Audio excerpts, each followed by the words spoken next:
What about second breakfast? Time for second breakfast. Hello, welcome to another Second Breakfast. I am Monster from Breakdowns for Breakfast.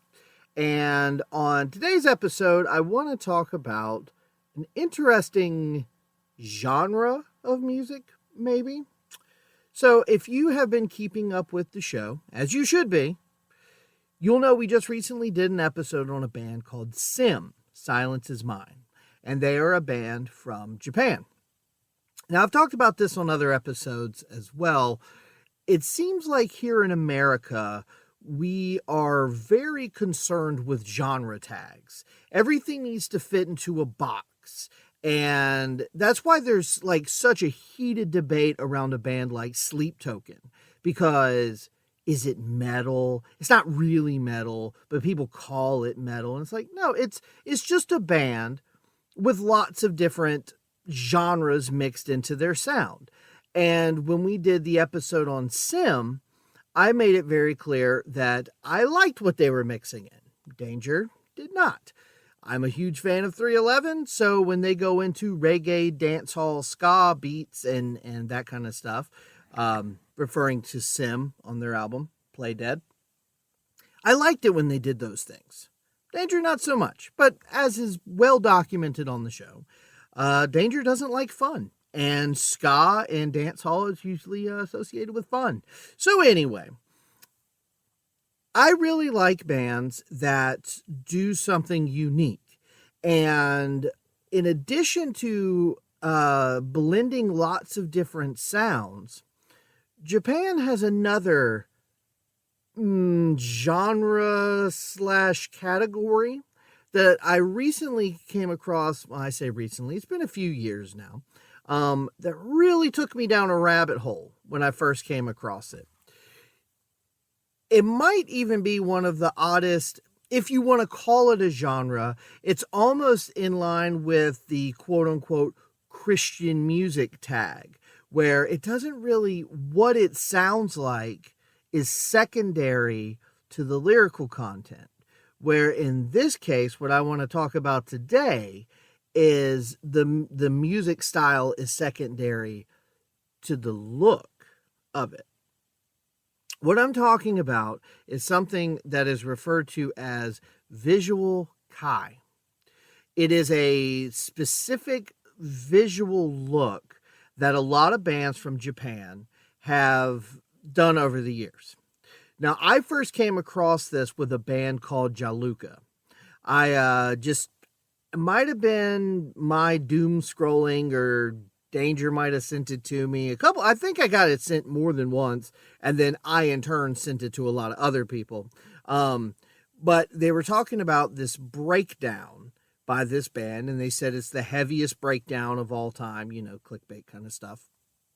And it was for the song Venom. I'm 90% sure it's Venom, because they had another song that also very similar around this time called Black, and they both have these massive breakdowns in the middle of their song.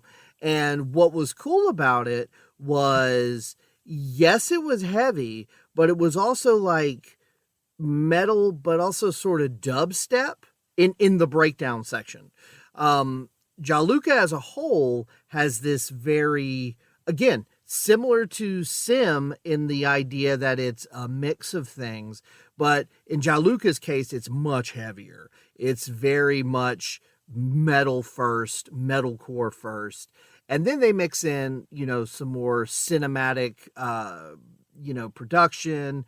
And then also real fast. Another thing about a lot of Japanese, like J-rock music, it has this like fast, upbeat sound. Like if you've ever watched any, anime shows, a lot of those intros has that J-rock sound. And so a lot of these Visual Kei bands, even if they are more metal, still have that sound. And speaking of which, there are Visual Kei bands that run the gambit of just about every form of music. But specifically, the rabbit hole I went down was very heavy metal. And I think that that was part of the thing that kind of fascinated me with this. So let me explain exactly what Visual Kei means. So again, I am very ignorant on this. It's just something that I discovered a few years ago that I find fascinating and I really, really enjoy. So just doing a couple of quick little searches and a couple little bit of information I got. Basically, Visual Kei is a subculture and category of Japanese musicians that have a strong focus on extravagant stage costumes, and it originated in the early 1980s. Let's see. The thing that I think I find so fascinating about it is because, again, Jaluka was the first one I heard, and they are extremely heavy. And then that introduced me to a band called Dexcore, which is also extremely heavy. I mean, they again, it's the kind of music I like. So it is heavy, but there's a lot of melody. There's clean singing and screaming. Even Jaluki even throws in some rap every now and again. But their visual representation, especially so like Jaluka and Dexcore, for example, those are all guys. They're all men. But you could be mistaken when you first look at them to think that some of them, if not all of them, were actually women. Because part of the Visual Kei vibe is almost like anime style, and because of the teased up hair and the real extravagant makeup, they almost look like the closest equivalent in American music would be like the 80s hair metal glam rock stuff. There's very little different aesthetically, in my opinion, from, say, Poison or, something like that versus something like this. Like, this is the modernized. Yes, it's glammy, but it's also very gothy too. A lot of times they wear a lot of almost like black, almost ball gowns and dark makeup. It is, again, maybe it's just the Western ignorance in me, but when I see it, it does present as feminine. Like, it's usually they're wearing like flowy dresses and gowns, and sometimes even the mannerisms and demeanor can be a little bit more feminine, which I think is just, again, I find it fascinating because then a lot of these bands are very heavy. And I'm going to give you a list of a few that I really, really like before I end this. But if you haven't seen what this looks like, it's very interesting. So there's a band called Bounce, and one of their members, Koji Dejima, sorry, I'm not good at pronouncing names, especially in Japanese. But he wrote that Visual Kei, he was in a band called Bounce. He wrote that Visual Kei is not a specific sound, but rather it revolves around the creation of a band's unique worldview and or stylistic beauty through visual expressions in the form of makeup and fashion. And it does say that it can technically be of any real genre, but it is usually associated with rock and metal and punk and more aggressive sounds, which I think is just, it adds to the, I don't want to say surrealism, but the uniqueness that these bands that are done up very pretty are also some of the heaviest ones in, J-rock and stuff like that. This says some of the best or the originators of this, again, kind of like in the 80s into the early 90s, were bands like X Japan, Dead End, Buck Tick, and Color. And then in the 90s, there were bands like Lunacy, Glay, and Melise Miser. Now, I'll be honest with you, these are not bands that I am very familiar with. But then in the early 2000s, there was a new metal band that got a little bit of notoriety here in America. They did some tours with Korn and some other bands called Dir in Grey. And that was probably my first exposure to it, but I didn't know what it was because this would have been like when I was still in high school, and they had a video. oh gosh, I'm not going to remember the name of it, but they actually kind of got in trouble for this video. I think it might have been called like Obscura or something like that. You can find it on YouTube if you, or online if you click around enough to find like the uncensored version. But again, I haven't seen it in years, but I remember when it came out, it was like, this is terrifying.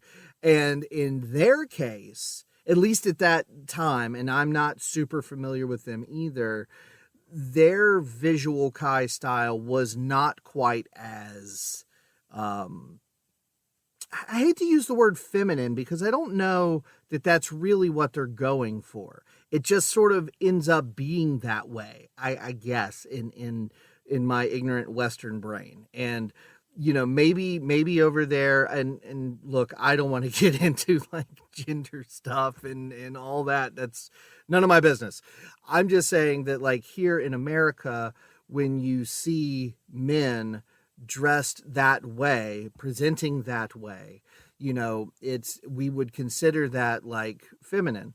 But I don't know that that's really what they're going for here. I think it's more based on just fashion and and even stuff like K-pop, where the guys are, I don't want to say always, but sometimes there's a bit of like androgyny to the way they present themselves, and there's almost a little bit of that here with this Visual Kei stuff. But here's the kicker though.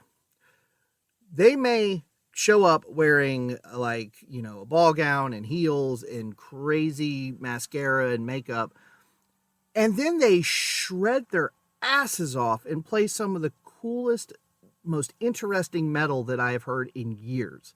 I already mentioned Jaluka. They are the first one that I saw, and I really, really got into them. I even follow a couple of their members on social media.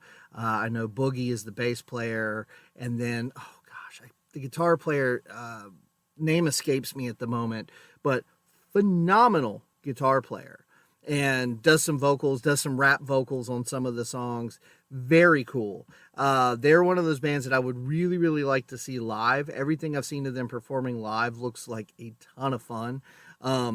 But again, Japan, they're probably not coming around here anytime soon. Actually, I take that back. They have done some United States tours, and I think they might even be, at time of recording this, on tour, but not coming around here, or couldn't. I can't remember. I looked at the tour dates, and there was some reason I wasn't going to be able to figure it out. But Jaluka is great. If you like the more extreme side of things, I think Jaluka is very interesting because they do a lot of blast beats. They do a lot of really cool breakdowns with like weird time signatures and stuff. And as soon as I saw it and heard it, I was like, I need more of this in my life. So I started kind of going down the rabbit hole. And the next band I came across was Dexcore, and I already brought them up. They are not dissimilar to Jaluka in the sense that they're predominantly very heavy and very like metalcore. Again, all these bands that I'm going to list 3 or 4 more. They all mix a lot of different stuff, but they all have that same aesthetic. And like I said, if this sounds like crazy weird to you, if you've never seen this or heard this, it might sound very weird. It was a little weird at first for me until it just like clicks and you're like, I get it. Like, I don't quite understand why, but I get it and I dig it. But then musically, Jaluka and Dexcore specifically are, I would say Dexcore is not as extreme as Jaluka, but similar in the sense that it is mostly metal and metalcore. Another band I came across is Zera, Zera. You kind of have to search some of these bands uniquely because, especially Zera, like, I can't tell you the name of the song that I discovered them on because it's just in Japanese. So a lot of times these bands, you almost have to search like Zera Visual Kei Band or something like that. Because their name is really just like like Japanese symbols, and I don't know exactly how that translates or what Zera means. But so in Zera's case, yes, same thing. They're mixing metal and all this stuff, but they're a little bit more like rock, and they have a little bit more of a punk attitude, I would say, than Dexcore or Jaluka, but very similar in the presentation. And what's interesting about them is in their music videos, they never have a drummer. When I've seen live performances and they have a drummer, but in the actual videos, it's 2 guitar players, bass player, and singer. And hey, but very cool. If this is a little bit more, like I said, I hesitate to call it glam, but it's a little bit more theatrical. For as theatrical as all these bands look, their music also is a little bit more theatrical. Then there's another one called Nameless. That's also a hard band to look up.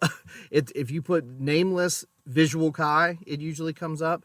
But they have they've gone through a couple different iterations, and at one point they had a second guitar player, and they were doing some little bit more intricate kind of guitar stuff, and I really liked them.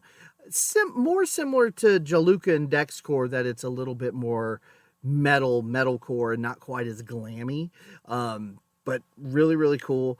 There's another one called Damned, and what's unique about them is similar to the sounds of these other bands, metal, a little bit extreme, little bit of, some other stuff.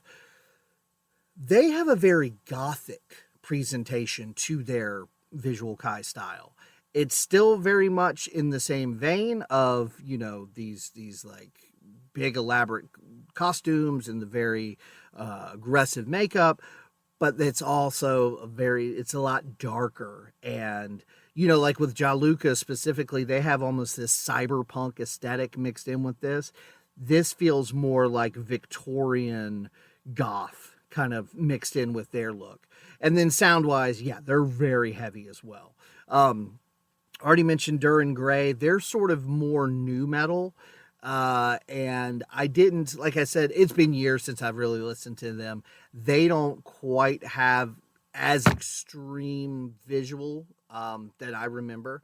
There's another one called Deviloof that I had a hard time getting into them. They are also extremely heavy, but they have a couple songs that I like. And then one more that I'm going to mention, because all the bands that I just mentioned, as far as I know, every member of those bands is male.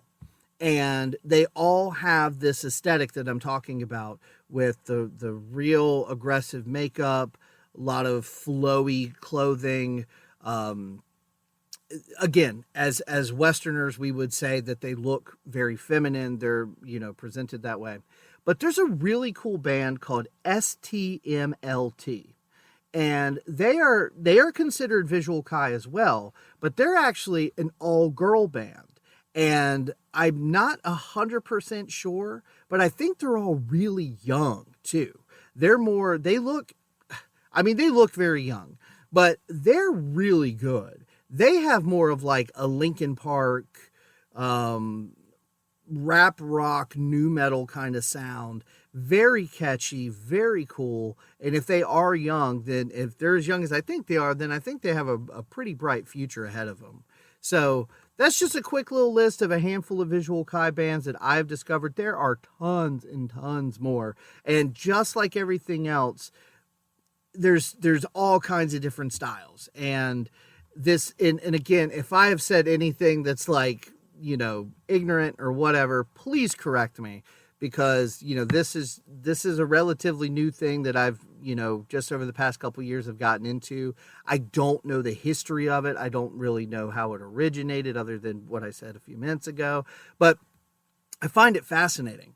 And I also found it really interesting, like I said, the Christian music comparison, where Visual Kei, you immediately know what that looks like, but you don't know what it sounds like. Just like when somebody says, this is Christian rock. You don't know if you're going to get Pillar, POD, Zao, Living Sacrifice, or you're going to get Jeremy Camp. Like, it's just this huge, broad spectrum, and I found that correlation to be very interesting. But have you ever heard of any of these bands? Have you ever heard of Visual Kei in general? I'd love to know your thoughts. Is there a band that is Visual Kei that I am missing that is fantastic that I need to check out? Please let me know. And if not, hey, maybe you learned something today about some cool Japanese rock bands you can go check out. And yeah, I hope you have a great day.